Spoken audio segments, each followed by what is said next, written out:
할렐루야. 오늘 저희들 주일 예배 함께 읽으신 로마서 8장 12절에서 13절의 말씀을 가지고 로마서 강의 56번째 시간 구원의 빚진 자로 살아가기라는 제목을 가지고 함께 은혜를 나누도록 하겠습니다. 우리 지난 주일 우리 그리스도인은 어떤 사람들인가라는 제목으로 우리가 은혜를 나누었습니다. 그리스도인 참 하나님의 영이 거하는 사람이다. 그 영이 생명이기에 생명의 삶을 살아가는 사람이고 그 생명이 더 충만해져서 죽음도 생명이 되어지는 부활의 삶을 살아가는 사람들이다 라고 우리가 지난주에 말씀을 나누었습니다. 이 말씀이 나오게 되어진 그 앞에까지의 말 더 보면은 우리가 8장 1절에서 그리스도 예수 안에 있는 자에겐 정죄함이 없다라는 말도 했고요. 그리스도 예수 안에 있는 자에게는 죄와 사망의 법에서 해방되어졌다는 말씀도 있었고요. 우리가 영을 따라 행하는 자가 되어짐을 통하여서 영을 따르는 자의 축복을 주었다. 이런 말씀들도 계속해서 나왔습니다. 이 말씀들이 다 하나같이 한 맥락으로 쭉 이어지는 거예요. 이게 전부 다 그리스도인의 정체성을 얘기하는 거거든요. 우리가 얼마나 많은 것을 받았는가, 우리가 받은 축복이 얼마나 귀한 것인가, 우리에게 일어난 이 일이 얼마나 놀라운 기적인가에 대한 이야기를 바울은 정말 중요한 말씀으로 우리에게 전해주고 있는 겁니다. 하나님의 영이 우리 안에 거하셔서 정말 그 하나님의 귀한 하나님이 영의 모습으로 우리의 영의 존재로 우리 안에 거하셔서 우리 안에 있는 죄의 존재를 쫓아버리시고 그 영이 거하는 자의 복된 존재로 우리를 바꾸어 주셨으니 우리는 참으로 이전에 죄의 영에 쌓여 있을 때 그리고 죄의 영에 쌓여서 육신의 모습으로 살아갈 때와는 비교할 수 없는 자가 되어졌다. 그 축복이 우리에게 있다라는 것이 바울의 분명한 고백이고 또 우리에게 알려주고자 하는 사실입니다. 하나님의 영의 사람이 되어졌다라는 거 여러분들 다 믿으시지요? 내 안에 하나님의 영이 거하고 계신다라는 거 여러분들 기뻐하시지요? 여러분들 하나님의 영이 내 안에 거하셔서 내 삶을 주관하는 거에 대해서 여러분들 정말 무릎 꿇고 주님 앞에 영광을 돌리는 그런 자로 살고 계시지요? 예, 이게 구원받은 자예요. 내 안에 계신 하나님의 영의 소중함을 모른다면 정말 그거는 구원받은 자라고 얘기할 수 없는 겁니다. 나는 아무것도 아니에요. 나는 그냥 죽어 마땅한 존재입니다. 나는 이 세상에 살면서 선한 것을 쌓은 게 아무것도 없는 존재예요. 별 볼 일 없는 중에 별 볼 일 없는 것이 나라는 존재입니다. 그런데 그 존재에 하나님의 영이 거하셔서 뭐를 하나 하더라도 쓸모가 있는 자가 되어지고 뭐를 하나 하더라도 선한 무언가가 이루어져 가는 축복의 사람이 되어지고 뭔가 하루를 살아도 의미 있는 삶으로 살아갈 수 있는 놀라운 변화가 일어난 거예요. 이건 하나님의 영이 내 안에 거하셔서 일어난 기적 중의 기적입니다. 그 기적의 감동을 가지고 내 안에 거하시는 하나님의 영을 소중하게 생각하고 이것을 기뻐하며 살아가는 것이 성도의 기본이에요. 이 모든 것들에 대한 것들을 우리는 이제 영의 사람이 되어졌다라고 표현하는 건데 이 영의 사람을 바울은요 좀 더 극적인 단어로 우리에게 좀 가르쳐 주고 있어요. 그게 뭐냐? 빚진 자라는 거예요. 빚진 자다. 로마서 8장 12절에 그러므로 형제들아, 여러분들 그러므로라는 단어가 나왔으니까 앞에 있던 이야기를 다 모아서 하는 얘기라는 거 아니겠습니까? 1절에서부터 11절까지 쭉 내려왔던 이야기 너희들 다 동의했느냐? 라고 물으면서 너희들이 다 동의되어졌다면 똑같이 고백하게 되어질 것이다. 뭐라고요? 모든 사람들은, 모든 성도들은 뭐라고 고백한다고요? 우리가 빚진 자구나 라는 것을 깨닫게 되어지게 된다라는 겁니다. 빚진 자, 이거 굉장히 귀한 거예요. 우리가 하나님 앞에 서 있을 때 두 사람이 있어요. 어떤 사람은 하나님한테 뭔가 받을 것이 있는 채권자인 것처럼 하나님 앞에 나와서 있는 사람들도 있고요. 어떤 사람들은 하나님 앞에 정말 갚을 길 없는 하나님의 은혜를 받아서 정말 어마어마한 빚진 자로 주님 앞에 나온 자가 있는 겁니다. 하나님 앞에 뭔가 당당한 모습으로 내가 뭔가 하나님 앞에 요구할 것이 있고 하나님 앞에 내가 바랄 것이 있고 하나님 앞에 내가 뭔가 당당하게 뭔가 대들 수 있다라고 생각되어지는 사람, 내가 그런 자격이 있다고 생각되어지는 사람은 교만한 세리처럼 저 앞에 나가서 하나님 앞에 손들고 내가 이런 귀한 모습으로 하나님 앞에 나왔으니까 나 당연히 복 주셔야 됩니다라고 얘기를 합니다. 하지만 하나님의 빚진 자의 마음, 은혜의 빚진 자로 살아가는 사람은요, 정말 저 뒤에서 하나님 앞에 감히 눈들 들지 못하고 불쌍하게 여겨 주시옵소서. 정말 하나님께 큰 은혜 받았는데도 불구하고 제가 이 은혜를 정말 제대로 잘 지키고 살았는지, 이 은혜 받은 자로 내가 잘 살았는지 내가 정말 부끄럽습니다. 하나님, 내 모습 너무나도 불쌍한 모습으로 나왔지만 하나님 내 모습 귀하게 여겨 주셔서 하나님 나의 기도를 들어주시고 내 삶을 받아주시옵소서라고 기도하는 자가 되어지는 거예요. 어떤 사람이 영의 사람입니까? 빚진 자의 마음이 영의 사람이에요. 그래서 그리스도인들은 겸손할 수밖에 없는 거예요. 그리스도인들은요, 온유할 수밖에 없는 겁니다. 그리스도인은 섬길 수밖에 없는 거예요. 그리스도인은요, 하나님의 말씀대로 충성할 수밖에 없는 거고요. 그리스도인은 하나님의 뜻이 이루어질 때까지 묵묵하게 인내할 수밖에 없는 거예요. 왜요? 나는 하나님의 은혜에 빚진 자니까요. 결국 그리스도인은요, 빚진 자의, 내가 하나님께 은혜에 빚진 자라는 것만 알고 살아도 성공하는 거예요. 내가 하나님께 빚진 자라는 생각만 잊지 않고 살아도 그 사람은 잘 산 겁니다. 하나님께서 빚진 자의 마음으로 살아가는 것을 얼마나 중요하게 여기시느냐. 우리가 빚진 자라고 얘기가 딱 되어지면 여러분들 머릿속에 딱 떠오르는 예수님께서 하신 비유가 생각이 날 거예요.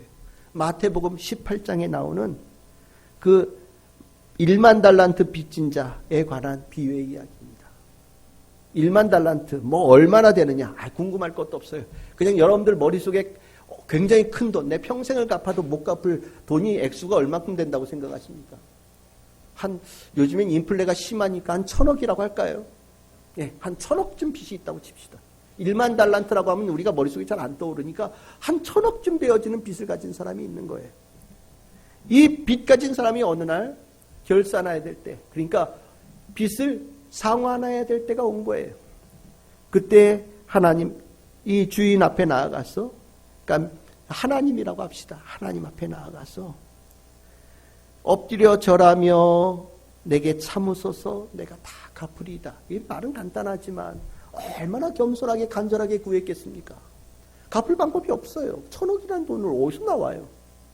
하루에 뭐 기껏해야 아무리 열심히 해서 정말 많이 번다고 하는 사람도 하루에 뭐 얼마나 벌겠습니까? 1,000억이라는 거 아마 10,000년을 살아도 못 갚을지도 몰라요. 그런데 이 사람 정말 내가 다만 얼마 해도 갚을 테니까 저에게 말미를 좀 달라고 하나님 앞에 나가서 정말 겸손하게 매달리고 눈물을 흘리면서 구한 거죠. 그 모습이 진실하게 보였을 거예요. 얼마나 진실하게 회개했겠습니까? 내가 이렇게 큰 빚일 생각이 아니었는데. 그러니까 하나님께서 그 모습을 불쌍히 보아보시고 27절에 뭐라고 납니까? 불쌍히 여겨 놓아보내며 그 빚을 탕감하여 주었다라고 얘기합니다. 갚을 수 없는 빚인데, 또 반대로 얘기하면 마땅히 갚아야 될 빚인데 불쌍히 여겨주셔서, 긍휼히 여겨주셔서, 다른 말로 표현하면 사랑하셔서, 그냥 그 앞에 있는 그 자를 하나님께서 사랑하게 보셔서 묶였던 것을 풀어주시고 그 빚이 탕감하여 주시고 보내셨다라는 거죠. 그러니까 1만 달란트의 빚을 진 사람은 지금은 빚이 있어요, 없어요? 빚이 없는 거예요. 탕감 받았으니까요. 그런데 이 사람의 마음에는 뭐가 있어야 되는 겁니까? 내가 1만 달란트의 빚을 갚아야 되는 그런 정말 큰 짐을 지고 있던 사람인데 정말 하나님의 은혜로 이 빛이 탕감받은 은혜받은 사람이라는 마음을 가지고 살아야 되는 거예요.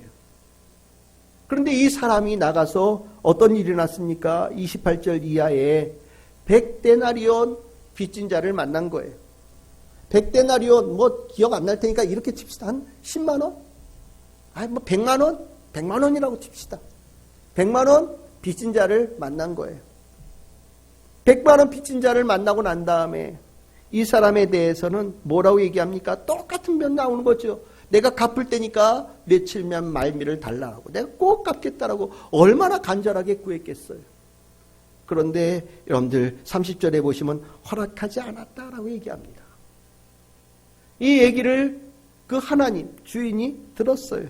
그래서 32절에 34절에 보시면 그 사람을 1만 달란트 빚졌던 사람을 도로 부르지요. 그리고 뭐라고 표현하십니까? 악하다라고 표현해요. 너 악하구나. 너 나쁜 놈이구나. 하나님께서 그 사람에게 뭐를 악하다라고 얘기하신 겁니까? 1만 달란트 빚진 거에 대한 얘기를 하시는 겁니까? 아니에요. 그렇지 않아요. 뭐를 얘기하신 겁니까? 네가 내게 1만 달란트, 1000억이라는 큰 돈, 어마어마한 빚진 것을 탕감받았던 그 마음을 잊어버렸구나. 네가 그걸 잊어버렸구나. 잊어버리니까 그 100만 원 빚진 자를 보면서도 그 늑달같이 달려드는 거 아니겠냐? 라고 얘기하는 거거든요. 내가 은혜받은 빚진 자, 은혜의 빚진 자라는 생각만 갖고 살았어도 이렇게 되지 않았을 텐데 네가 그게 없어서 이런 일이 일어났다라고 얘기를 하는 거고, 결국 이렇게 되니까 아까 하나님 앞에 나와서 눈물 흘리면서 내가 회개했다는 거 다 거짓말이고요. 내가 갚겠다라고 얘기했다는 것도 다 거짓말이 되는 거고요. 하나님께서는 그 모습을 인정하지 않겠다라고 얘기하시는 거면서 저 충격적인 얘기는 도로 그 빚을 갚아라라고 넘겨주시다는 얘기예요. 도로 그 빚을 갚아라라고 얘기할 때 왜 앞에 그 1000억이란 돈 탕감해 주지 않았습니까? 그 탕감해 줬다는 거 거짓말일까요? 라고 얘기할지 모르겠는데 여러분들 그렇게 생각하면 이 얘기 저는 생각보다 잘못 생각한 거라고 생각 들어요. 이 얘기는요, 하나님께 빚을 탕감받은 것에 그 은혜를 잊어버린 것이 또한 1000억의 빚진 자가 되어진 것과 똑같은 것이라고 하나님께서 말씀하시면서 그 빚 갚아야 된다라고 도로 보내셨다는 얘기가 된다라는 거죠. 무슨 소리냐? 하나님께서는요, 빚진 자의 마음을 잊어버린 자, 은혜와 구원의 빚진 자의 감동을 잃어버린 자를 하나님께서 정말 하나님 백성답지 못한 모습으로 강하게 질책하시고 하나님께서 그를 완전히 하나님께서 그에게 등 돌리는 모습으로 갈 수도 있다라는 것을 우리에게 얘기해 주는 겁니다. 이게 그럴 수도 있다라고 얘기되어졌으면 저도 좋겠는데 여러분들 오늘 읽었던 본문 로마서 8장 13절에 뭐라고 얘기하고 있습니까? 우리 함께 읽어봅시다. 시작. 너희가 육신대로 살면 반드시 죽을 것이로되. 아멘. 뭐라고 얘기합니까? 반드시 죽는다. 아까 그 1만 달란트 빚진 자가 왜 그 100데나리온 빚진 자 앞에 가서 그렇게 되어졌냐? 하나님께 은혜를 받아서 영의 사람으로 하나님께서 그를 풀어줬는데 100데나리온 빚진 자 앞에서 영의 사람의 생각을 완전히 잊어버리고 육의 사람의 마음을 확 먹은 거예요. 100데나리온 100만 원이란 돈에 내 눈이 확 쏠린 거죠. 욕심이 그 안에 확 들어간 거예요. 내가 100만 원을 가지면 내가 더 부자가 될 수 있다는 생각으로 확 꽂힌 거죠. 육신의 생각의 사람으로 돌아가 버린 겁니다. 돌아가 버리게 되어지면 어떻게 된다고요? 죽을 것이로되. 어떻게 해요? 반드시 죽는다라고 얘기합니다. 죽을지도 몰라. 죽을 수도 있어. 죽음 가까이 갈 수도 있을지도 몰라. 이렇게 얘기하지 않아요. 반드시 죽는다라고 얘기합니다. 여러분들이 죽는다는 얘기, 단순하게 육신이 죽는다는 거 아니라는 거 아시지요? 여기에 말하는 죽음은 궁극적인 죽음을 얘기하는 거예요. 인생의 궁극적인 죽음은요, 하나님과의 관계가 끊어지는 것이 궁극적인 죽음입니다. 즉, 육신의 생각대로 살아가는 자는 하나님께서 내 아들, 내 딸로 받아들이지 않으시겠다라고 결단하는 것이다라고 얘기하는 거예요.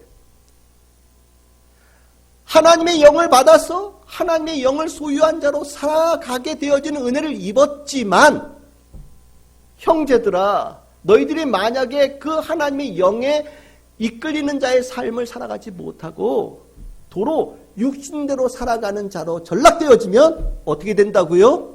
하나님의 자녀에서 탈락이라고 하나님께서 딱 끊어버리시는 일이 일어난다라는 거예요. 몇 퍼센트가요? 100%로. 이게 굉장히 무서운 얘기입니다. 그러므로 형제들아라는 이 12절에 나오는 그 단어가 굉장히 무서운 얘기예요. 그러므로 그냥 사람들이 그러면 그래 하나님 믿지 않는 사람들은 그렇겠지라고 얘기할 수 있는데 뭐라고 얘기해요? 그러므로 형제들아. 이 형제들은 믿음의 형제들을 얘기하는 거거든요. 성도들을 얘기하는 거예요. 성도들일지라도 육신대로 살아가는 것을 방치하고 그냥 두게 되어지면 반드시 죽게 되어진다라고 얘기되어 있는 거. 이건 우리가 정말 마음에 깊이 가져야 될 모습인 거예요. 여러분들, 그러니까 내가 하나님께 은혜의 빚진 자의 마음을 가지고 살아가는 게 얼마나 중요합니까? 내가 빚진 자로 살아가는 이 마음을 가지면 영의 사람으로 살아갈 수 있는 거예요. 다른 말로 표현하면 내가 빚진 자의 마음으로 살아가면요, 육신대로 살아갈 수 있는 그것이 문제가 해결되어질 수 있다는 거예요. 빚진 자의 마음을 내 안에 늘 품고 살면 육신대로 살아가게 만드는 모든 것으로부터 우리가 벗어날 수 있는 길이 일어난다라는 겁니다. 다르게 표현하면 빚진 자임을 잃어버리면요, 영의 사람도 육의 사람으로 전락되어질 수 있다는 거예요. 육의 생각은요, 내가 은혜의 빚진 자임을 잃어버리게 하는 것과 동일한 일이 일어나게 만들고, 그렇게 내가 빚진 자임을 잃어버리게 되면 반드시 죽게 되어진다는 것이 바울이 우리에게 가르쳐주는 메시지예요. 그러니까 성도는요, 이러니 저러니 1절부터 11절까지 성도는 이런 사람입니다라고 다 얘기하고서 바울은 그것을 한마디로 요약해 주는 거예요. 그리스도인은 어떤 사람이라고요? 빚진 자다. 빚진 자다. 여러분들, 내가 빚진 자라는 거 알고 사시지요? 내가 하나님께 빚진 자라는 거 알고 계시지요? 내가 갚을 길 없는 하나님께 은혜 받은 자로 빚진 자로 살아가 오늘 살고 있다는 것을 여러분들 알고 계시지요? 명심하시길 바랍니다. 빚진 자의 이 정체성을 잃어버리면 진짜 엉덩이에 뿔 달린 송아지 망아지가 되는 거예요. 그러니까 우리가 이 빚진 자의 마음을 지킨다라는 거 굉장히 중요한 문제가 되는 거죠. 영의 사람으로 살아가는 것은 빚진 자이고, 빚진 자의 마음을 해방하는 것은 다르게 표현하면 육신의 생각으로 다시 돌아가게 만드는 그 무언가의 힘이다라는 것이 말이 되어집니다. 그래서 바울은요, 로마서 8장 12절에서 13절에 이 육신에 대하여 우리가 어떻게 해야 될 것인가, 내가 빚진 자라는 생각을 잊어버리게 만들고, 내가 빚진 자의 귀한 축복의 삶이라는 것을 무너뜨리게 만드는 그 육신에 대해서 우리가 어떻게 해야 될 것인가, 내가 빚진 자의 삶으로 내가 살아가기 위해서 무엇을 해야 될 것인가에 대해서 두 가지를 우리에게 가르쳐줘요. 두 가지가 필요하다. 내가 빚진 자로 살아가는 성도가 되기 위해서는 반드시 두 가지는 꼭 가져야 된다라고 8장 12절에서 13절에 가르칩니다. 그 중에 첫 번째는 일사각오의 각오로 육신과 싸워 이기라는 명령이고요. 다른 하나는 영으로서 몸의 행실을 이기라는 겁니다. 이 두 가지를 가져야 구원의 은혜의 빚진 자로 성도가 살아갈 수 있다라고 우리에게 가르쳐주고 있어요. 오늘 그 두 가지의 내용을 여러분들하고 좀 나누려고 합니다. 첫째로, 우리가 빚진 자로 살아가기 위해서 바울이 뭐라고 그랬다고요? 일사각오의 각오로 육신에 대해서 맞서 싸워야 된다라고 바울은 얘기합니다. 로마서 8장 12절에 얘기합니다. 그러므로 형제들아, 우리가 빚진 자로 돼 육신에게 져서 육신대로 살 것이 아니니라. 육신에게 져서 육신대로 살면 안 된다라고 얘기하는 거예요. 여러분들, 진다라는 게 뭐냐, 육신대로 산다라는 게 뭐냐, 그게 이끌려 간다라는 거예요. 그 우산 아래, 그 지붕 아래에 내가 계속해서 끌려가서 거기에서 머물러서 산다라는 겁니다. 우리 지난번에 말씀드렸죠. 육신에 정욕에 따라 육신대로 살아가는 삶은 등 따시고 배부르고 그것을 행복하게 여기고 살아가는 삶을 얘기하는 거예요. 굉장히 이기적인 사람이죠. 나밖에 모르는 거예요. 나만 행복하면 되는 거예요. 아무것도 눈에 뵈는 게 없어요. 육신이라는 게 그렇잖아요. 내 배 고프면 다른 사람이 배가 고픈지 안 고픈지 눈에 보이지 않는 거예요. 내가 힘들면 다른 사람이 뭐가 필요한지 아무것도 보이지 않는 거예요. 이게 육신에 속한 사람이에요. 그래서 육신에 속한 사람은요, 간단해요. 배부르게 해주면 돼요. 기분 좋게 해주면 되는 거예요. 그 사람이 입맛에 맞춰주면 되는 거예요. 그러면요, 주머니 다 털어서 다 줘요. 그래서 우리 이걸 뭐라고 표현합니까? 기분파라고 얘기하죠. 기분파. 예. 기분파 있어요. 기분파인 사람들은요, 어디 가서 그 사람 기분만 맞춰주면 주머니 탈탈 털어서 속옷까지 다 내주고 옵니다. 육신의 맛에 따라 사는 사람이에요. 뒷일, 내일 아무것도 생각하지 않죠. 이게 육신에 따라 살아가는 사람이거든요. 근데 이 육신에 따라 살아가는 사람들, 어떤 삶을 살아가는지 이미 바울은요, 이미 다 얘기해 줬었어요.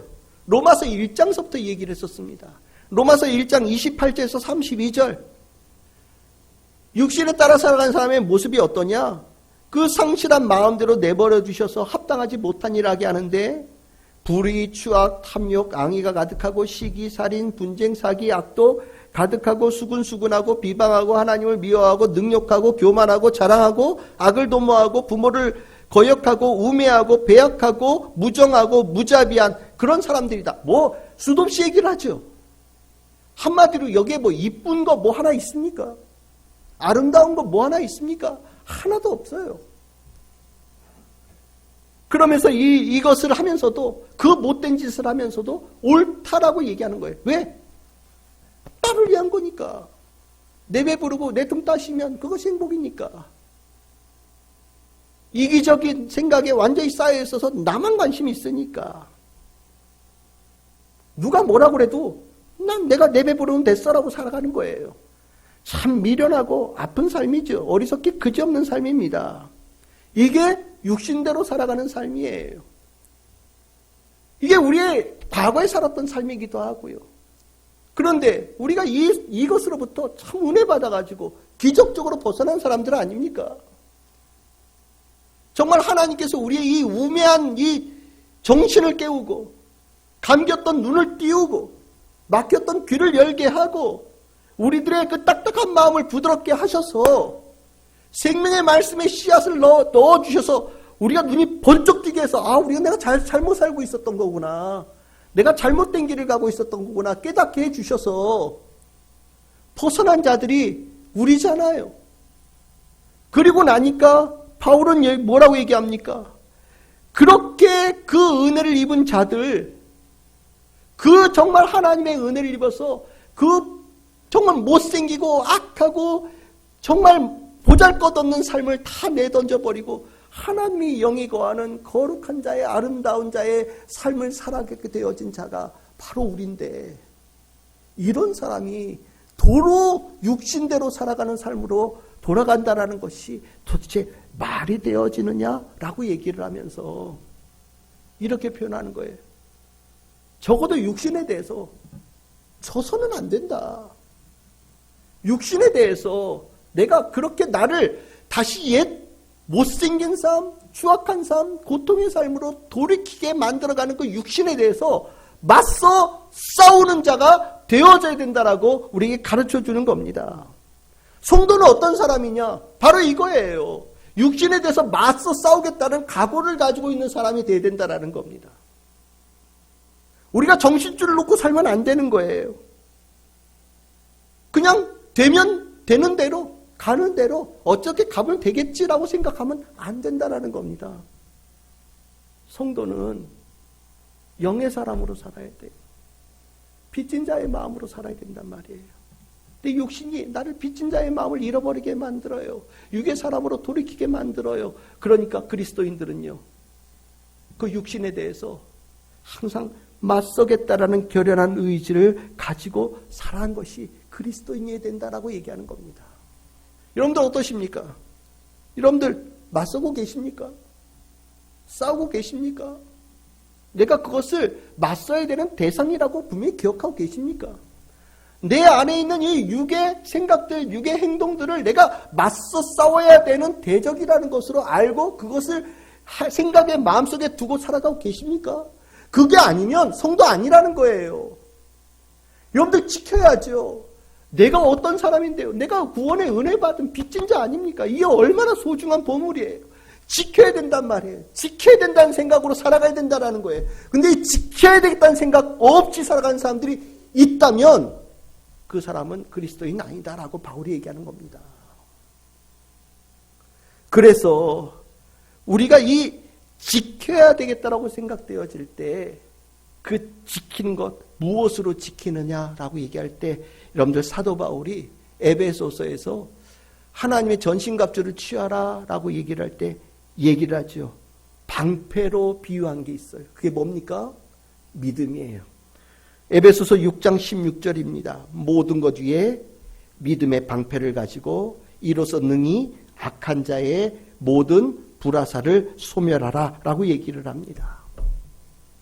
내가 육신에 대해서 맞서 싸우겠다, 내가 맞서겠다라고 내가 확실한 결단을 딱 갖게 되어지면 그 결단을 가진 자가 제일 먼저 내가 가져야 되겠다고 결단하는 게 무엇이냐? 믿음을 가져야 되겠다라고 결단한다라는 겁니다.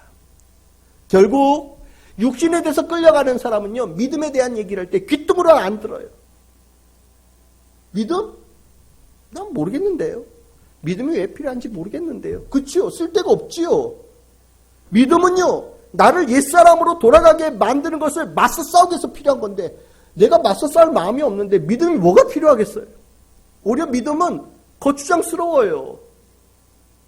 믿음은 오히려 나를 불편하게 만들어가요. 그러니까 믿음에 대한 얘기가 나올 때 믿음은 세상에서 제일 어려운 게 믿음 같아 라는 생각으로 자꾸 귀뚱으로 튕겨내요. 하지만 내가 나를 옛사람으로 돌아가게 만드는 그 육신의 정욕에 대해서 내가 맞서 싸워야 돼 라는 마음을 분명히 가지고 있다면 제일 눈에 귀에 들어오는 게 뭐냐? 믿음이라는 거예요. 믿음. 내가 믿음이 필요하구나. 하나님께서 나에게 주신 이 은혜를 지키기 위해서 믿음이 필요하구나 라고 제일 먼저 믿음을 찾는다라는 겁니다. 방패요. 방패는요, 크고 튼튼해야 돼요. 불화살을 쏠 때 연약하면 어떻게 됩니까? 다 뚫고 들어오면 나 다쳐요. 안 되죠. 못 지키는 거예요. 방패는 커다라야 됩니다. 겨우 얼굴 하나 가릴 정도가 되어지면 나머지는 다 오픈되어져 있는 거잖아요. 그거는 무슨 방패예요? 그 방패 가지고는 안 되죠. 믿음은요, 내 삶 전체를 가리고 지킬 만큼 커야 돼요. 어떤 불화살이라도 하나도 통과시키지 않고 다 막아낼 수 있을 만큼 튼튼해야 됩니다. 그래서 우리가 믿음에 대해서 얘기할 때 강한 믿음, 굳건한 믿음, 신실한 믿음 얘기하는 거예요. 여러분들 이 빚진 자들은요, 내가 은혜 빚진 자라는 마음을 가지고 있는 사람은 늘 언제나 내 방패는 튼튼한가 점검합니다. 내 손에 그 믿음의 방패가 쥐어져 있는가 내 손을 바라보는 거예요. 내가 이 방패, 믿음의 방패로 이 악한 자들이 쏘는 불화살을 내가 다 막아내고 있는가 돌아보는 거예요. 만약에 내가 육신의 생각과 육신의 정욕대로 끌려간 부분들이 일부 있다고 보여줍시다. 그러면 하나님, 내가 이 불화살을 이겨내고 끊어내고 막아낼 수 있는 믿음을 더하여 주시옵소서 구하는 자가 되는 거예요. 성도는요, 그래서 믿음, 하나님에 대한 이 신뢰 더 강하게, 더 간절히, 정말 언제나 하나님 앞에 구하는 자가 성도가 되어지는 겁니다. 저는 여러분들이 내가 하나님께 구원의 은혜에 빚진 자라는 것을 여러분들 늘 알고 살고 있다면 여러분들의 손에 내 삶을, 내 하나님께 주신 이 보물을 지킬 수 있는 믿음의 방패를 내 손에 쥐고 있는지 점검하고 살아가는 성도들이 되기를 바랍니다. 바울은 믿음의 방패 가진 자, 빚진 자로서 잘 살아갈 수 있다라고 우리에게 가르치고 있습니다. 우리 성도들에게 그 축복이 있기를 소망합니다. 두 번째로 우리가 빚진 자로 살아가기 위해서 필요한 게 뭐냐?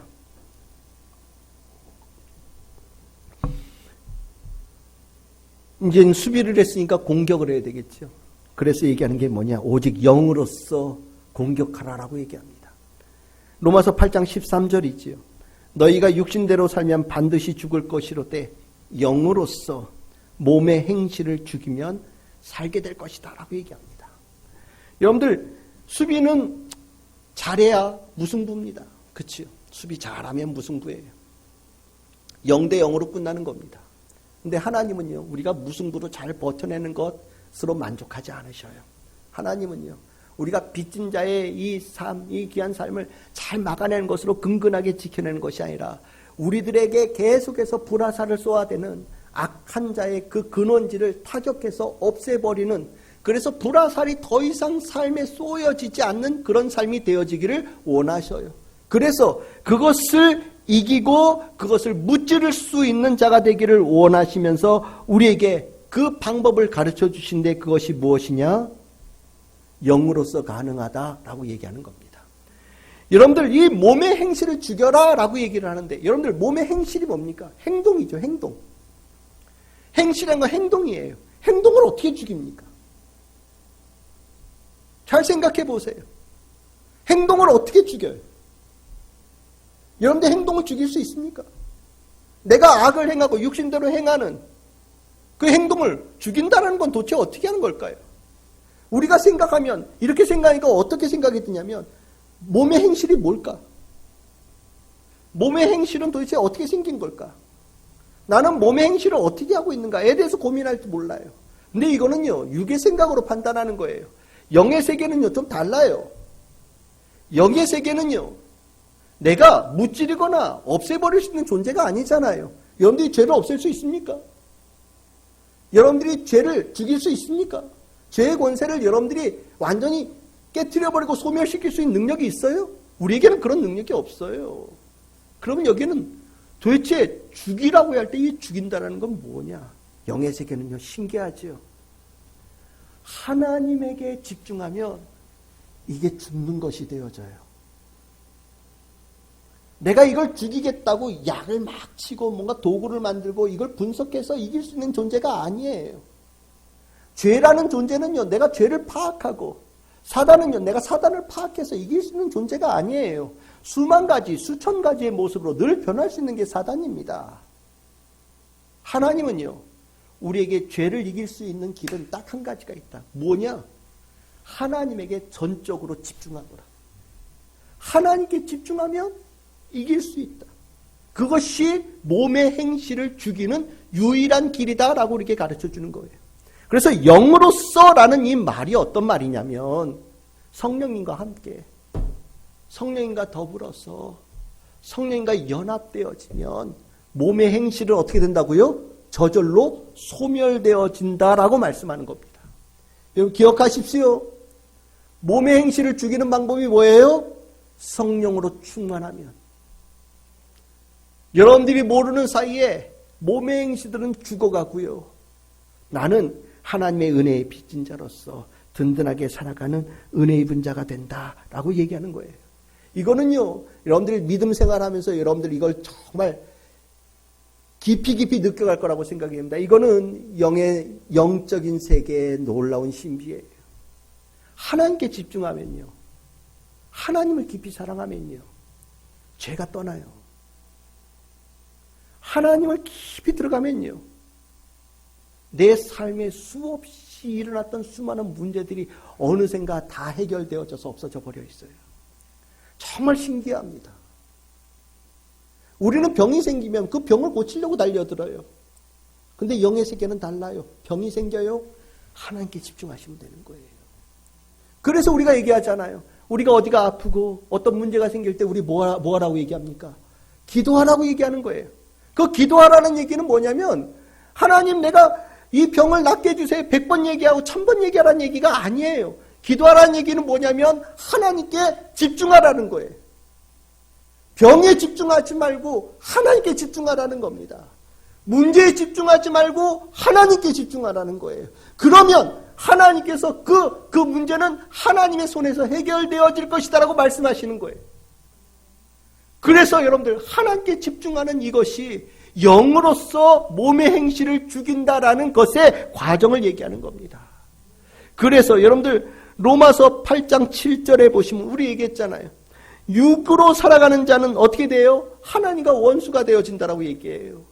육의 행실을 그대로 두면, 가만히 두면 우리는 정말 처참한 지경에 빠지거든요. 그런데 원수가 되어지는 그 과정을 이겨낼 수 있는 길은 하나님께 집중하게 또 결단되어질 때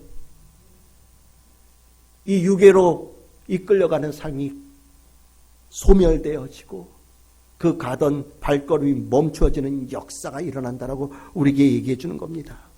그래서 여러분들 바울은요, 에베소서 6장 17절에서 성령을 칼로 비유해서 말합니다. 구원의 투구와 성령의 검 곧 하나님의 말씀을 가져라. 하나님의 전신갑주를 취하라라고 얘기를 하면서 유일하게 주는 것이 공격 무기가 뭡니까? 성령의 검이죠. 검과 같은 성령이라고 얘기하셨을 것 같아요. 성령의 검, 그러니까 성령의 칼 이렇게 생각하시는데 그게 아니라 칼처럼 쓰여질 수 있는 칼과 같은 능력을 가진 성령이다라고 생각하시는 게 더 좋을 것 같아요. 내가 성령과 함께하면 성령께서 그것을 무찔러 주신다는 얘기예요. 내가 성령께 집중하면 하나님께서 그 죄의 근원, 죄의 근원을 죽이시는, 소멸시키는 역사를 이루어내어 주신다라는 거예요.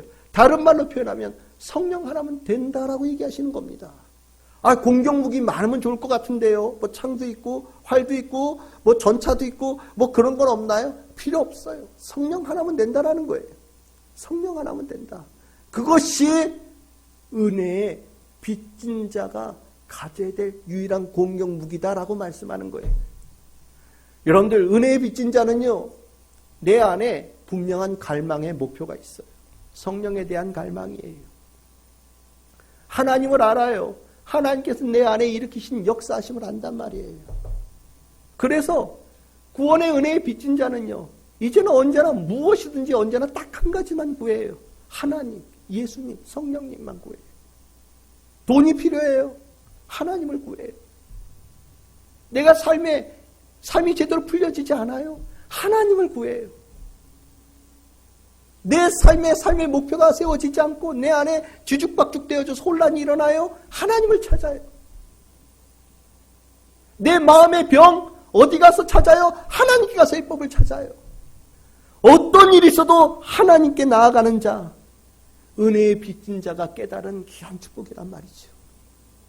바울은 얘기합니다. 은혜의 빚진 자로 살아가기 위해서 성령이 필수다. 믿음의 방패로 육신과 맞서 싸우겠다라고 결단하는 것 중요하고, 이제 성령께 집중하여서 성령께서 그 문제를 해결해 주시기를 구하며 나아가는 자가 되어질 때 비로소 구원의 빚진 자로서 제대로 살아갈 수 있는 성도가 되어진다라고 말하는 겁니다. 우리는요, 영적인 사람들이에요. 영의 사람입니다. 성령의 사람이에요. 그게 그리스도인이에요. 영의 사람은 은혜의 빚진 자예요. 은혜의 빚진 자는 다시는 육에 끌려가는 자가 되어져서는 안 돼요. 그 더럽고 추악하고 고통스러웠던 삶으로 돌아갈 수도 없어요. 그 눈 돌려서도 안 되고 더 이상 그것에 휘둘려서도 안 되는 거예요. 바울은요, 그것에 끌려가면 반드시 죽는다라고 우리에게 얘기해 줍니다. 그러면서 그것을 이겨낼 수 있는 길을 두 가지를 가르쳐 준 거예요. 첫 번째가 뭐였습니까? 맞서 싸워라. 뭐가 필요하다고요? 믿음의 방패가 필요하다. 두 번째는 뭐가 필요하다고요? 몸의 행실을 뭘로 죽인다고요? 영으로서 죽인다. 그 영이 뭐라고요? 하나님께 집중하거라. 성령에 집중하거라. 성령의 충만을 구하거라. 그러면 몸의 행실은 죽어갈 것이다. 그래서 성령의 검, 그 칼을 손에 쥐고 나아가거라 우리에게 가르쳐 주는 겁니다. 저는 우리 성도님들이 영의 사람으로 이 자리에 임했음을 믿습니다. 우리는 구원의 빚진 자예요. 우리는 구원의 빚진 자로서 우리가 주님께서 우리를 늘 기쁘게 보시는 자의 영광을 드리는 삶으로 우리는 살아가는 겁니다. 목표를 가지고 살아가는 사람들입니다. 여러분들이 그 구원의 빚진 자의 모습을 주님께서 우리를 하늘나라로 부르실 때까지 마음속에 깊이 가지고 살아가는 복된 성도들 다 되기를 바랍니다. 여러분들의 손에 구원 믿음의 방패를 가지고 성령의 검을 가지고 살아가십시오. 이 두 가지가 여러분들을 살리는 겁니다. 우리 하나님의 사람들에게 이 영의 사람은 이 두 가지는 필수예요. 왼손에 방패를 들고 오른손에 칼을 들고 구원의 빚진 자로서 하나님께 영광이 되어지는 우리 참 즐거운 게 모든 성도들 다 되시기를 주님의 이름으로 축복합니다.